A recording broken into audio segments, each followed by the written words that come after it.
Hello! My name is Matt. My name is Abigail, and welcome to Polyglot Progress. We got it. New year, same intro. So ages ago we were tagged by PassionForDreaming to do the language tag, and that is what we're going to do today. So the first question is, what do you consider to be your native language? English, probably. Probably. Would probably be my native language because I grew up in America. English is my native language. English is most definitely my native language. What was your first language learning experience? First elementary school I went to started Spanish in 1st or 2nd grade, so that was my first language learning experience, I guess. You had a cool experience where you did, was it Japanese? Oh yeah, that was in kindergarten. We did like a trip to Japan, but that didn't actually really entail any kind of language learning other than like we learned how to say like konnichiwa. My first language experience would probably be, there were a lot of commercials for Muzzy back in the day. Muzzy. I don't remember any. I know I got Muzzy from my local library, but I can't remember it, so I'm not going to count that. I guess my first language learning experience would be in 5th grade when we had the high schoolers come and like advertise German and French to us, and Spanish didn't have to because they were popular enough. I was really hooked on German when they read us. They did like a whole little play which was Die Maus ist in die Haus, der Haus, and someone got up on a table and was like, "There's a mouse." Yeah, and then I guess my first, like, language alone learning experience was when I tried to teach myself Italian, again with Muzzy. Good old Muzzy. I started learning German because I was really convinced by their play, and then a few years later after Abigail and I met, and I started learning Esperanto with her, and that was my first language learning experience outside of school. What languages have you studied, and why did you start them? Esperanto, because I met you. We wanted a language to learn, and when I told you about Esperanto, we were just both like fascinated by it. German, I learned kind of because it was the choice that most appealed to me, and then over the years I think I kind of just appreciate it. I went and studied Japanese for a bit because I've always been fascinated by Japanese culture. And it's just so cool that it's got 3 alphabets. I think that's really awesome, and I just love the way it sounds, and I love music from there. Norwegian, same thing with music, and I love the way it sounds, and I'd love to go to Norway someday. What other languages have I studied? Swahili, because I'm very interested in Bantu languages and African languages. Xhosa, because it has clicks, and I thought that was awesome. And I'm really interested in the history of South Africa. French, because I wanted to take another language class in school, and you already spoke French, so I figured it was something that we could speak together. And we actually recently did a car ride, 25-minute car ride, and we spoke French the entire time. That happens really cool. A lot, actually, though, I feel like, with us. Like, when we have somewhere we have to go, we just, like, especially if we're, like, in the car with, like, family, and we're like, do we want to be talking with everyone? We're just like, alright, we're gonna speak German. So I guess, if we're gonna go all the way back, Spanish, I guess, initially, because I was forced to.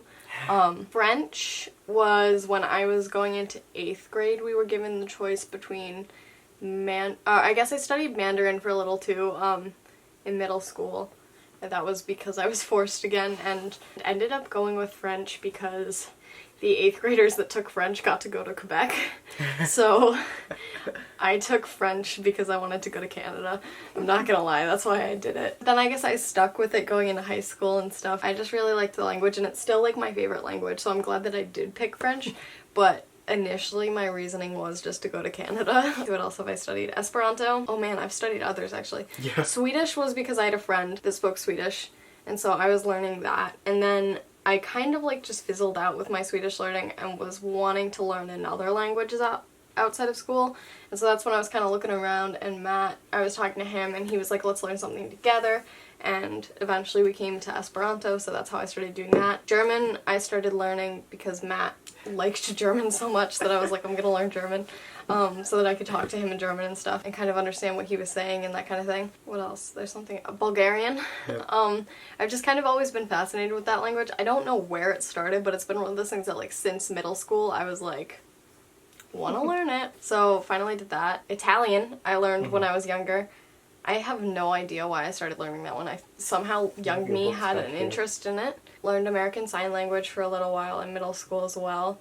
That one wasn't through my school. I just really wanted to be able to speak sign language, and I still do. I just think it's a really cool language because it's just so different from from verbal language and stuff. And then Hebrew I took in school this year. I just wanted to take a language class, and it seemed the most interesting of the ones that were being offered at the moment. I guess that's everything. That's a lot. So how do you think your personality affects how you learn languages? These are good questions for like Polyglot Progress Podcast. Find us coming back to these for future Yeah. podcast episodes. I don't know, I guess I'm fairly introverted, so I guess that affects how I want to practice speaking.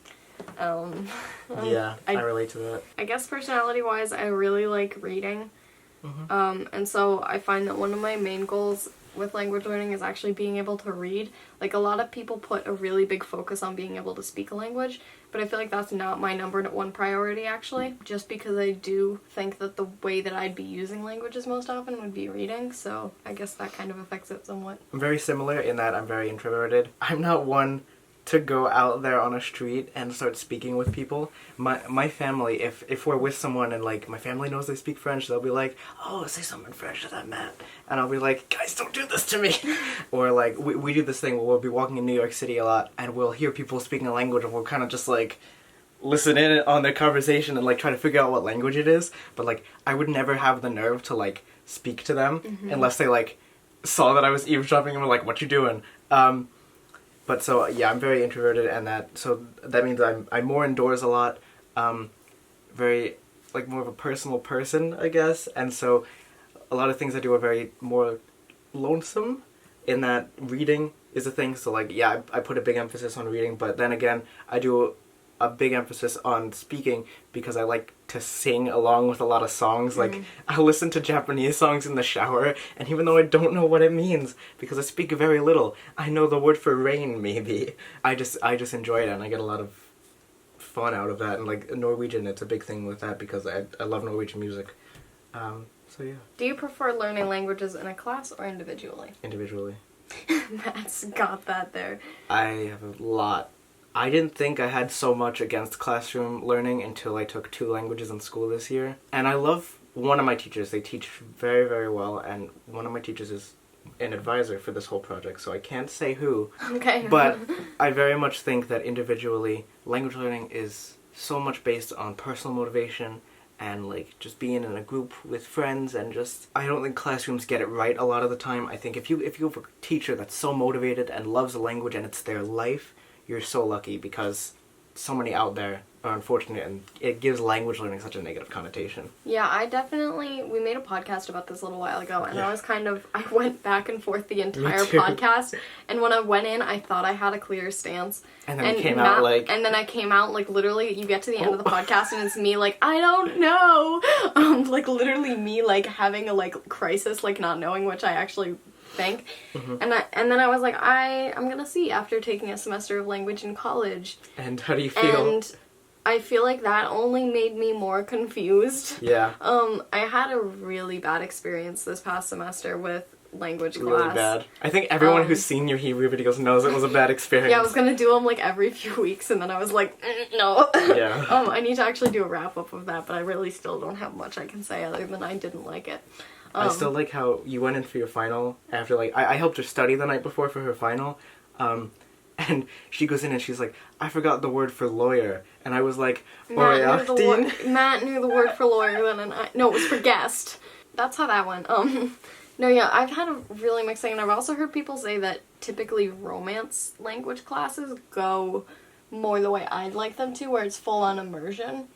And yeah, that's how other I hear ones it. don't. And that's the thing, is I've spent most of my classroom experience with romance languages, so I don't know at this point. I also feel more confident. I've had the professor that I'll have next semester, this past semester, and I think that he'll be significantly better.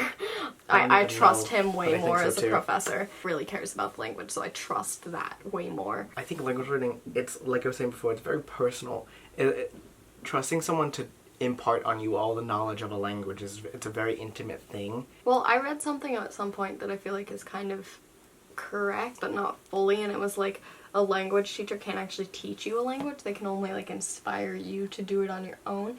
And I think in some sense they can kind of teach it to you, because with, like, grammatical points, sometimes having someone work through it with you a lot. Helps you, like, understand you it could way teach it more. to yourself wrong. But at the same time, there's only so much that a language teacher can do for you, and language teachers that just don't have that passion for not only the language but also for teaching the language. And I think that's what my problem was with class this year. It was my teacher liked the language but didn't necessarily have the, like, ways to get it across to non-natives in the way that it needed to be given across to non-natives in order for them to understand it. So I think it just depends. Because also I slack a lot when I learn individually sometimes. Like sometimes I do really well with it, and other times I start to slack. But a class has to keep you accountable. So accountability. I think there's pros and cons to both. Go listen to our podcast. What are your favorite language learning materials? Alright, I like the Teach Yourself books a lot, which are mentioned by every polyglot YouTuber, Twitter person ever, but they're great. I like them. Yeah. I like Pimsleur a bit. I wouldn't be able to do it as my main method, and I definitely don't use it as much as I should within the context of my language learning. Like, I do it very rarely, but I do think it helps sometimes. It definitely helps me build confidence in speaking with basic phrases, because you repeat it so many times. I feel like I get really good at saying those phrases. So I feel like it doesn't help me learn a whole language, but it does help build my speaking confidence. 日本語が少しわかります Yeah, I couldn't say that in Japanese just from Matt doing it. We've been trying to be very careful with like how we give our opinions on resources, because like with books like Colloquial, we both haven't used them a lot, but we have books. No, yeah, I don't want to give a stance on something that I haven't really used, just because I don't want to say that I hate it and then come back later and be like, actually, no, it's great, or like, but like something like that. So I've only used Colloquial like once, and it was like halfway through a Bulgarian book. And I didn't love it, but I also didn't love any resource that I found for Bulgarian, including Teach Yourself, which I trust as a resource. So I have no stance yet on Colloquial, because I feel like I can't right now. Like, I can't build a stance on that yet. Individual books, even though they're by a brand name, are made by different authors. It's just a publisher. It really depends. So, like, you gotta read up on reviews. Like, I really didn't like the format of the Teach Yourself French book, and I wound up, like, jumping between a lot of different books. A lot of times it's a fallback just because I'm so comfortable with the publisher, but a lot of times it's not a good way to go. Yeah, I mean, I trust Teach Yourself to find good authors, so I'd say that that's a resource that I like. I thought of one, but I just lost it. Anything? Duolingo, that's what I was going to talk about. I like Duolingo is very Anki. iffy with people. I actually like Duolingo, but again, I wouldn't use any resource You can't use alone. anything just that. You gotta have... Like, even Teach Yourself I wouldn't use alone. You need to pick, like, a lot of stuff to cover your bases. So I like that. I guess italki is good. Like I said, I'm not a huge fan of talking to people. It's important, though, and I learned that when I was learning Bulgarian. So I'd say italki. It definitely depends on your teacher, though. I had a lot of mixed experiences. Most of my tutors were really good. Oh my gosh. Some of them were much stronger than others, and then I had like an experience that really wasn't very good. So it just depends on the person, and I think it's just about finding someone that works well with you, because everyone teaches differently and everyone learns differently. I have a story. So like, my tutor wasn't bad, it just didn't work for me at all. Yeah.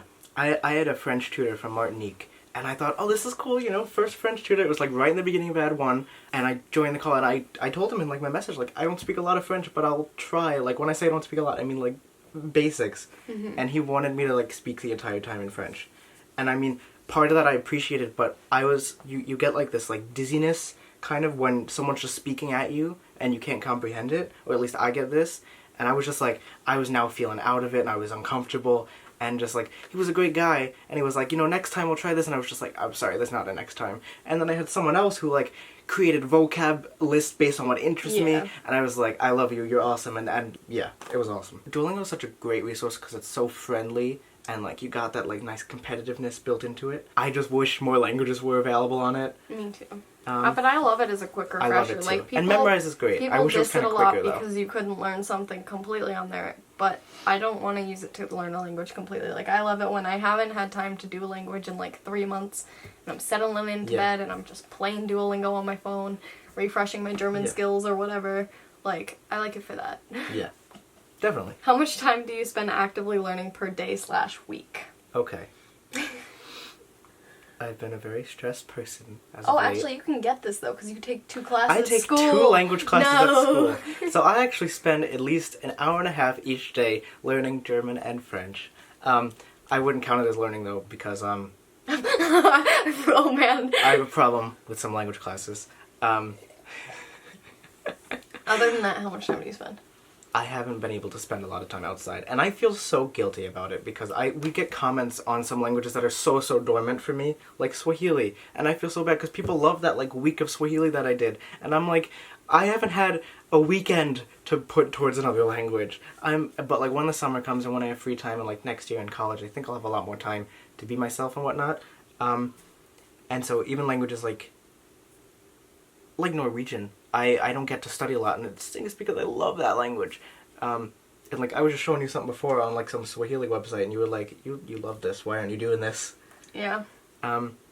So yeah, if I have any time, I hop on Duolingo and do French or German. But I do get my language classes in school. But then on the weekends, you really don't see me doing a lot. I do more conlanging than I do actual languages, which is really sad right now. So, let's see. So I took Hebrew in school, and if we add up my credit hours, I should have been spending about 12 hours a week, I guess, total doing that. Did I? Right, that's funny. Probably not. I mean, I had 4 hours worth of 4 to 6 hours, something like that, of class each week. So there's that, and then all my homework, which didn't really take that long, and studying and stuff. I'd say I spent maybe like an hour, 2 hours a week studying, maybe total. And then other than that, I'd say I only at most do like a half hour a week because I just have not had the time. We've been slacking. I'd say consistently like at least a half hour a week though, because I've been like trying to do Duolingo, because again, like Matt, I feel really guilty because especially because I know that my languages are going dormant. For a while I had a bit of free time during the semester, and basically I went and like tried to get Esperanto, German, and French all gold, and I got a bit of the way through and was trying to go back to Esperanto and learn more words. And then I had a period of time there where I was like, I'm going to do Esperanto and Norwegian, and I didn't stick to that. So I try to go on Duolingo, but at least, like, because that's all I've got time for, but... I'm doing a short film right now for school. A majority of it is in Esperanto, and, like, I was able to write a lot of it without, like, a lot of the dialogue without using Translate, but I still found myself falling back to, like, books of mine and Translate to, like, make sure my grammar was right, and, like, even doing a little exercise like that brought back so much of my knowledge that I was able to, like, speak it, but, yeah, I feel bad about that. So not much currently. Nope. What are your short-term and long-term language learning goals? Okay, so short-term, we're on winter break right now. Matt goes back tomorrow, like the day after tomorrow, so but I go back in like a month. So short-term, I'd like to get like a solid feeling with all of the moods and tenses of French before I go back for my semester, because I'm taking like the highest level of French that I can. And I've always felt kind of shaky with my tenses and moods, and now I haven't had a French class in like 7 months, something like that. So I just kind of want to get some steady ground there and be able to really feel confident in the French verbs and stuff. Long term, also short term, I'd just like to be studying more. Yeah. Obviously now I've got more free time, but I'd like to work it more into my schedule, which I guess is a long-term goal. I think one of my goals for 2017 is going to kind of be to do language learning every day, even if it is like 3 minutes on Duolingo. Like, even if it's like refreshing one skill on Duolingo, like that's just good. Like, just doing something every single day. So I guess long-term I'd just like to be able to do stuff. And also just learning languages. I've got a lot of languages I want to learn, so I'm not going to list everyone that's in my long-term goals, but I'd like to learn some languages. I don't know if this would be a short-term or long-term, but like you said, I want to incorporate it into my daily life, like doing one skill on Duolingo, hopping on Memrise, opening a book and looking at some words. Honestly, listening to a song, even though I wouldn't really count that. I know you counted that for some of your ad one, just listen to Bulgarian music. Yeah, I used that as, like, because you're supposed to have, like, the, like, work immersion time and playtime or whatever. And so I found a playlist of Disney music in Bulgarian. Oh, yeah. And I, like, learned those songs and, like, wrote them out in a Word doc and, like, translated it to English, translated it back. Like, I did so much with those songs. Yeah. So whether that's short-term or long-term, I want to incorporate it into my daily life and just make it a habit. I don't want to have to think about language learning as much as, like, I need to be doing it. It's just, it's in my life. It's part of who I am. Yeah, I just want to make it, like, a normal thing that I do.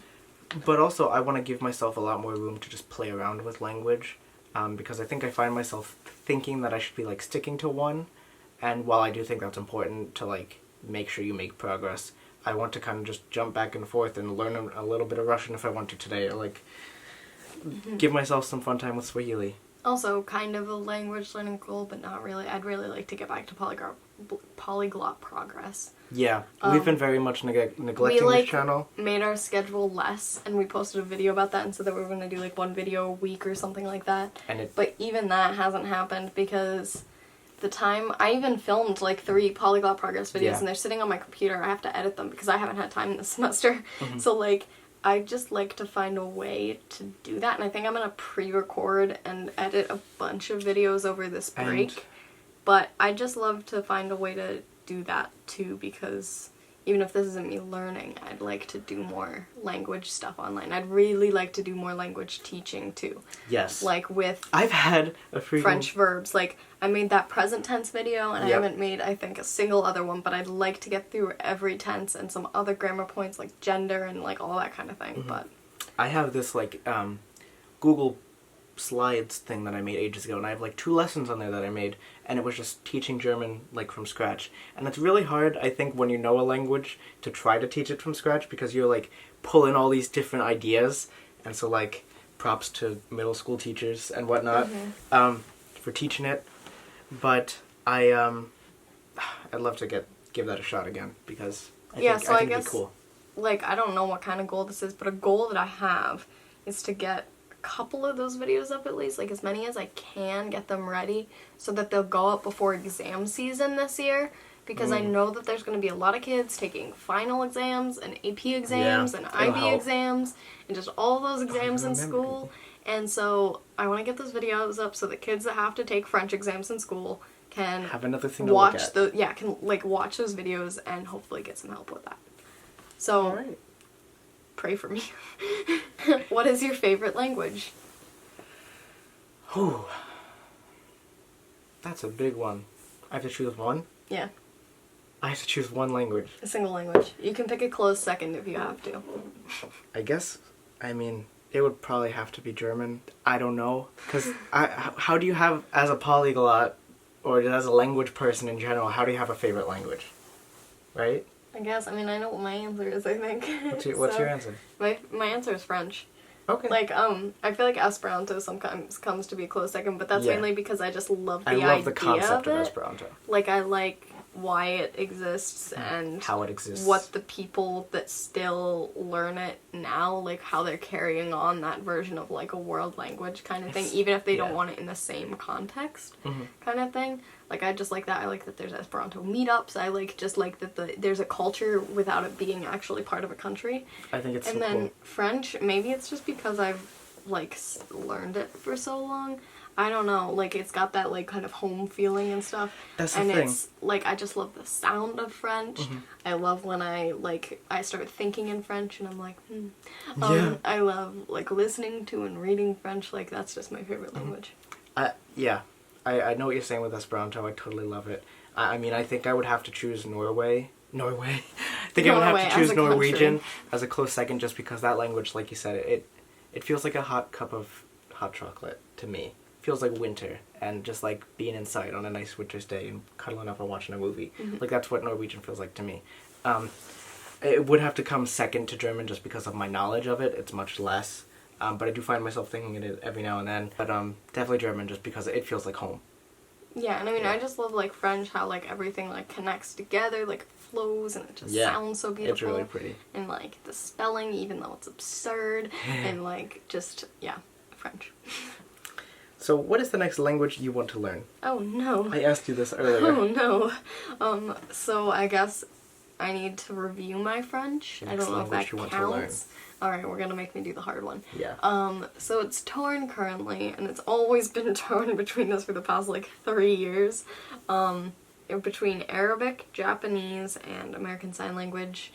So, one of those. But what's the next language you want to learn? Arabic, Japanese, or American Sign Language. Alright. If you had to start another language. If I had to start another one, like that I've never done before? Yeah. Arabic. I want to do a new writing system, and Arabic it's such a world language, and one of your big reasons for Arabic is like everything going on in Syria and just so many refugees and whatnot, and like you wanna be another friend that's there Yeah, I to mean, I've help. always had an interest in Yeah. Arabic, and I feel like now it's just become like It's so very much more relevant now. relevant that I like feel like I should. Plus, I just pick love that Middle now. Eastern culture. Oh yeah, I think it's. So, Hey, oh, it's hey. you. You got the last question? I'm sorry. Right. I'm sorry. What advice can you give to new language learners? Have fun. Yeah, don't stress over it. I feel like that's part of what keeps me from learning languages sometimes. I'm so stressed from school, and it just feels like more studying. Yeah. So. If you're in school and you've got classes and you want to learn a language, it can't feel like a chore to you, because it's very tough. Because like I'll be stressed a lot with schoolwork, and then like mainly like a few months ago I'd be like wanting to study a language, and I would not do my schoolwork and I'd be like writing notes for a language, and someone like my mom will be like, you gotta stop working and like doing this because you're stressing yourself out more, and I'll be like, this is like playtime to me. The problem for me is if I've got a ton of like schoolwork and in other people's cases like work from jobs and stuff, when I have that, and then even if I want to learn like a language, then when I pick up like a language textbook, it like I need a break and like my brain just physically can't do more work. So give yourself like, breaks. I think it's important to find ways like Duolingo and stuff where it's a fun thing. Yeah. And not more work, because sometimes it can feel like I want to hardcore study grammar, but I just can't at that moment. And I think that's where a lot of people feel like they can't learn a language because they don't have time, is because they don't have a way to squeeze it in. Yeah.